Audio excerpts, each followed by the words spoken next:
this video I'm going to show you how to make your own QR code. For those of you who don't know what a QR code is, there are some examples now up on your screen. They're used in a variety of situations. They started off in the car industry, but then they've been widely adopted by lots of different kind of companies and for lots of different reasons. Essentially, if you have a QR code reader on your mobile phone, you can scan in the QR code and it can open up a web page or show you some text file, that sort of thing. And they are incredibly easy to make. So to make one, I'm going to use this website here called qrstuff.com. There are lots of different websites out there. Most of them are free. You don't need to spend any money on this.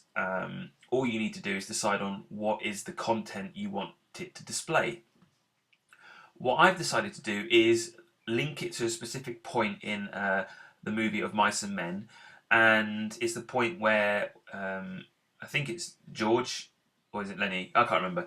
He kills the wife, and I can't remember what the wife's called either, but it doesn't really matter. But I'm going to link it to this point in the video. So I'm going to go to share, and I'm going to get it to start at this point, and I'm going to copy this bit of code here. So I'm going to highlight that, copy it, and I'm going to take it to the QR code generator. I'm going to go either, it doesn't really matter, you can go to the website URL and you can paste that in there. You can link it directly to a YouTube video if you want. And as soon as I paste that code in, you'll notice that the QR code preview has changed. If I let's forward it up to another point here. Let's make it round it up to 20.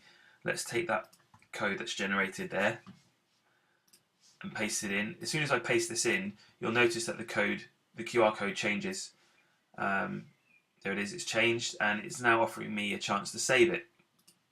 So what I'm going to do is I'm going to save the code. I'm going to save it to my desktop, and I'm going to go of Mice and Men QR code and click save.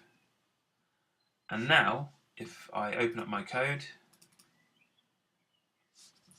opens up, and there is my QR code and ready to put into my worksheet. That's it. That's all I've got to do.